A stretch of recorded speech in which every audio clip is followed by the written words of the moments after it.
साल दर साल सीबीएसई बहुत स्ट्रिक्ट होता जा रहा है और ये बच्चों के मार्क्स आ रहे हैं जो एग्जाम में उनसे साफ रिप्रेजेंट हो रहा है। बोर्ड में कितने नंबर आए थे मैथ्स में? मेरे आए थे 75 आउट ऑफ 80, तो मतलब 95 आउट ऑफ 100। कितने आए? अब मेरे आए हैं 86। और ये डिफिकल्टी शायद कम नहीं थी, तभी सीबीएसई ने एग्जाम पैटर्न को बदल दिया है और डिफिकल्टी लेवल को और बढ़ा दिया है। लेकिन टेंशन लेने वाली बात नहीं है, साइंस एंड फन आपके साथ है। आज इस वीडियो में हम लोग बात करेंगे कि सीबीएसई ने अपने पैटर्न में क्या क्या प्रकार के चेंजेस किए हैं और जो भी चेंजेस हुए हैं उनको आज डिटेल में समझेंगे और ये भी जानेंगे कि उन चेंजेस पे आपको अपने जीवन में क्या बदलाव लाना ताकि वो आपको अफेक्ट ना करें। वीडियो को एंड तक जरूर देखना और चैनल को अभी सब्सक्राइब कर लो क्योंकि ऐसी बहुत सारी वीडियोस फ्यूचर में आएंगी, मिस ना हो जाए। सबसे पहले पिछले 5 साल में सीबीएसई ने क्या क्या बदलाव लाए इसको जरा समझते हैं। 2020 से लेकर 2025 के मेजर बदलावों में ये तो देखा गया कि रट्टाफिकेशन से कंसेप्चुअल नॉलेज की तरफ सीबीएसई ने अपना मोड़, अपना टर्न जो है वो लिया। 2021 में कोविड की वजह से इंटरनल मार्क्स और ऑल्टरनेटिव इवैल्यूएशन का इंट्रोडक्शन हुआ हमारे एग्जाम पैटर्न्स में। और 2022 में सबसे पहले इंट्रोड्यूस हुए कॉम्पिटेंसी बेस्ड क्वेश्चन, यानी ऐसे क्वेश्चन जो आपकी रियल लाइफ प्रॉब्लम्स के ऊपर बेस्ड होते हैं और आपको इनको सॉल्व करने के लिए बेसिक्स आने चाहिए, बेसिक स्ट्रॉन्ग होने चाहिए, रट्टा मार के काम नहीं चल सकता। और फिर 2023 में इन्हीं क्वेश्चंस का लेवल बढ़ाया गया और 2024 में सिलेबस को लगभग 15% कम किया गया।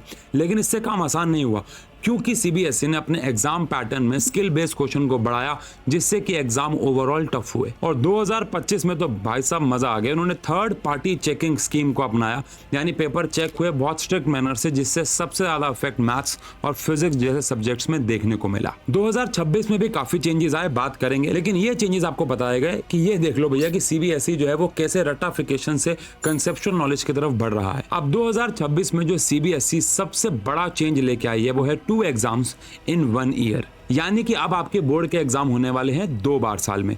पहले एग्जाम है मेन एग्जाम जो कि 17 फेब से लेके 6 मार्च 2026 में होंगे और दूसरे एग्जाम में इंप्रूवमेंट एग्जाम्स जो कि होने वाले हैं 5 मई से लेके 21 मई 2026 में। ये दूसरा एग्जाम जो है वो ऑप्शनल होने वाला है। अगर आपको लगता है कि पहले एग्जाम में आपके मार्क्स लो आए हैं बिकॉज उससे पहले तक रिजल्ट आ जाएगा तो आप दूसरा अटेम्प्ट दे सकते हो अपने मार्क्स को इंप्रूव करने के लिए। और दोनों एग्जाम में से जिस भी एग्जाम में आपका बेस्ट स्कोर होगा वही मार्क्स आपके फाइनल मार्कशीट में चढ़ेंगे। अभी फिलहाल तो ये जो साल में 2 बार एग्जाम होने वाला है 10th क्लास के लागू हुआ है, 12th के अभी भी साल में 1 ही बार होंगे। फिलहाल बात करते हैं कि 10th क्लास वालों के लिए और एक चेंज क्या लाया गया है। ध्यान रखने वाली बात यह है कि दोनों ही एग्जाम में आपका पूरा का पूरा सिलेबस आएगा, चाहे आप वो फेब मार्च वाला अटेम्प्ट दें चाहे मई वाला, आपको पूरा सिलेबस देना होगा दोनों एग्जाम के अंदर। लेकिन अच्छी बात यह है कि सेकंड वाला जो अटेम्प्ट है उसमें आपको कुछ इंटरनल वगैरह के लिए नहीं करना होगा, सिर्फ रिटर्न पेपर देना होगा।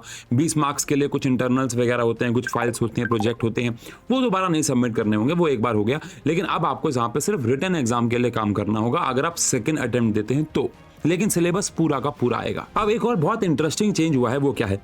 आप सबको पता होगा कि कैंडिडेट्स की लिस्ट सीबीएसई के पास जाती है कि बच्चे ये एग्जाम देने वाले हैं और ये सब्जेक्ट्स अटेम्प्ट करने वाले हैं। अब अगर वो लिस्ट चली गई तो आप अपना सब्जेक्ट चेंज नहीं कर सकते, लेकिन सेकंड अटेम्प्ट में आप कोई एडिशनल सब्जेक्ट अलाउ कर सकते हैं। अगर आपका स्कूल अलाउ कर रहा है कोई एडिशनल सब्जेक्ट तो उस सब्जेक्ट को ऐड कर सकते हैं जो आपने फर्स्ट अटेम्प्ट में नहीं दिया था, अगर वो कोई एडिशनल सब्जेक्ट है तो। इसके लिए आप स्कूल वालों से एक बार बात कर लें। इसके अलावा कुछ एग्जाम देने के भी कुछ रूल्स में बदलाव आए, आओ एक एक करके बात करते हैं। स्क्रीन पे लिखूंगा, स्क्रीनशॉट ले लेना। सबसे पहला है कि दोनों एग्जाम्स के जो सेंटर होने वाले हैं वो सेम होने वाले हैं, अलग अलग सेंटर्स नहीं होंगे। स्टेट हॉलीडेज पे भी एग्जाम हो सकते हैं, नेशनल हॉलीडेज पे नहीं होंगे। कोई भी एक्स्ट्रा या फिर स्पेशल एग्जाम आपको देने की अब इस साल अनुमति नहीं होगी इन दोनों के अलावा। अगर पहले एग्जाम में आप 1 से लेकर 5 सब्जेक्ट में फेल हुए हैं तो सेकंड अटेम्प्ट में आप इंप्रूवमेंट एग्जाम में उन्हें दे सकते हैं। और अगर आपने दोनों अटेम्प्ट दे दी तो कोई भी तीसरा अटेम्प्ट आपको नहीं मिलेगा उस साल में एग्जाम देने के लिए, भले आप किसी एक सब्जेक्ट में मार्क्स कम लेके आते हैं। अब जो मैं चेंजेस आपको बताने जा रहा हूं ये 10th और 12th दोनों के लिए लागू होते हैं। सबसे बड़ा चेंज है कंसेप्चुअल लर्निंग। तो बच्चों सीबीएसई की जो एक्सपेक्टेशंस हैं पता नहीं क्यों आपसे हर साल बढ़ती जा रही हैं। तो इस साल एग्जाम पैटर्न में सबसे बड़े चेंजेस क्या देखने को मिलेंगे? कॉम्पिटेंसी बेस्ड क्वेश्चन पिछली बार से भी ज्यादा आने वाले हैं।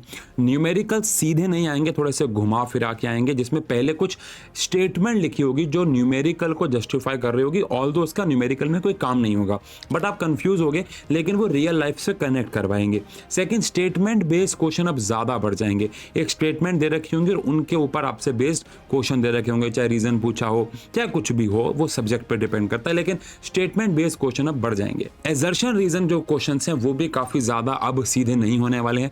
ए और बी वाले में खासकर आपको पता होगा, ए और बी यहाँ पे एजर्शन रीजन दोनों ट्रू होते हैं, लेकिन वो करेक्ट एक्सप्लेनेशन है या नहीं, ये वाले क्वेश्चन अब बढ़ने वाले हैं, तो उन पे आपको प्रैक्टिस ज्यादा करनी होगी। अब आपके मन में आ रहा होगा 10th क्लास के इतने मुश्किल क्वेश्चंस को हम लोग प्रैक्टिस कहां से करें, तो यहाँ पे बात आती है विनर सीरीज की। हम लोगों ने 10th और 12th के लिए, अगर 12th की बात करूं तो फिजिक्स, केमिस्ट्री, मैथ्स, और 10th की बात करूं तो मैथ्स और साइंस की बहुत मेहनत से विनर सीरीज बनाई, क्योंकि हम लोगों को इस पैटर्न के बारे में पता था और लास्ट सालों में भी पैटर्न जो बदल रहा है। बहुत मेहनत से एक एक क्वेश्चन पे मेहनत करके लेवल 1 और लेवल 2 के क्वेश्चंस बनाए हैं। लेवल 2 में खासकर आपको इन सारे क्वेश्चंस का भरमार मिलेगा, कॉम्पिटेंसी बेस्ड क्वेश्चन भर भर के मिलेंगे, और उसके बाद टेस्ट योर सेल्फ में भी कॉम्पिटेंसी बेस्ड क्वेश्चन है। टॉपर्स के सॉल्यूशन भी ऐड किए गए हैं ये समझाने के लिए कि इसके आंसर कैसे लिखें। कुछ कुछ क्वेश्चंस के ऐड किए हैं ताकि आप समझ पाए कि एक टॉपर आंसर को कैसे लिखता है। एमसीक्यूज जो है उनकी क्वालिटी बहुत अच्छी है, मोस्टली एमसीक्यूज आपने कहीं नहीं देखे होंगे, प्लस एग्जाम्पलर के इंपॉर्टेंट क्वेश्चन और एनसीईआरटी के भी कुछ इंपॉर्टेंट क्वेश्चन डाले हैं, ताकि आपकी इंपॉर्टेंट क्वेश्चंस की दोबारा से रिवीजन हो जब आप एनसीईआरटी के बाद विनर सीरीज लें। तो विनर सीरीज आप अमेजॉन पे जाके परचेज कर सकते हैं, फ्लिपकार्ट पे भी WINR winner science and fun या आशु लिख देना, आपको वहां पे लिंक्स मिल जाएंगे, आप जाके परचेज कर सकते हैं। बाकी आगे बढ़ते हैं। हमारे सारे पेड बैचेस के अंदर इस किताब से हम लोगों ने काम करना शुरू कर दिया है। हम लोग लगभग हफ्ते में 1 से लेकर 2 बार इन किताबों से काम कर रहे हैं, और बैच 2.0 जो कि 28 जून को लॉन्च हो रहा है साइंस एंड फन एजुकेशन पे, वहां पे जो बैच 2.0 है उस बैच में भी हम इस किताब से काफी सारे क्वेश्चंस करते हैं, क्योंकि इस बार सिर्फ थ्योरी से काम नहीं चलने वाला, क्वेश्चंस पे भी काम करना होगा ही होगा। और आशु गई 9, 10, 11, 12 पे भी हम लोग, या इस चैनल पे भी जितने वन शॉट्स आ रहे हैं अब कॉम्पिटेंसी बेस्ड क्वेश्चन के साथ आ रहे हैं। तो हम तो समझ गए क्या बदलाव आने वाला है, अब आप कब समझेंगे ये जानना बहुत जरूरी है। 2 बेसिक बातें मैंने आपको बताई पैटर्न के बारे में, विनर सीरीज और बैच 2.0 लॉन्च हो रहा है 28 तारीख को। अब कंक्लूजन ये है कि डरने की बात नहीं है, देखा जाए तो ये एक फायदेमंद चीज भी हो सकती है। अभी तक आपके पास सिर्फ एक ही अटेम्प्ट होता था पेपर देने का, और कभी कभार लाइफ में कुछ प्रॉब्लम्स की वजह से या अपन आप 100% नहीं देते थे, तो उस वजह से आपके पहले एग्जाम अच्छे नहीं जाते थे और हम कहीं ना कहीं इंप्रूवमेंट भरते भी नहीं थे। लेकिन अब सीबीएसई खुद आपको वेलकम कर रही है कि आओ पेपर दो, लेकिन इसका गलत फायदा नहीं उठाना है। एक अच्छा बच्चा ये मान के चलेगा कि उसके पास एक ही अटेम्प्ट है, ये फाइनल अटेम्प्ट है। ये गलती से भी अपने दिमाग में पूरे साल मत रखना कि मैं दूसरा अटेम्प्ट दे दूंगा उसमें बेहतर कर दूंगा, ऐसा नहीं है। ज्यादा गैप नहीं है तो कोई 30 मार्क हाँ नहीं बन पाएगा उतने समय के अंदर, 5-10 नंबर बढ़ा लेगा अगर मेहनत कर लेगा। वही मेहनत अभी कर लो, अच्छे से पेपर दे लो, फिर भी लगे किसी पर्टिकुलर एग्जाम को देना है दोबारा तो सेकेंड अटेम्प्ट में आप दे देना, नहीं तो कोशिश करो पहले एग्जाम में बेहतर मार्क्स लेके आने की। बाकी मिलते हैं 28 तारीख को इसी चैनल पे जहां पे हम लोग लॉन्च कर रहे हैं बैच 2.0। वीडियो को लाइक और चैनल को सब्सक्राइब जरूर करना, बहुत सारी और वीडियो ऐसी आपको मिलेंगी आगे। Love you.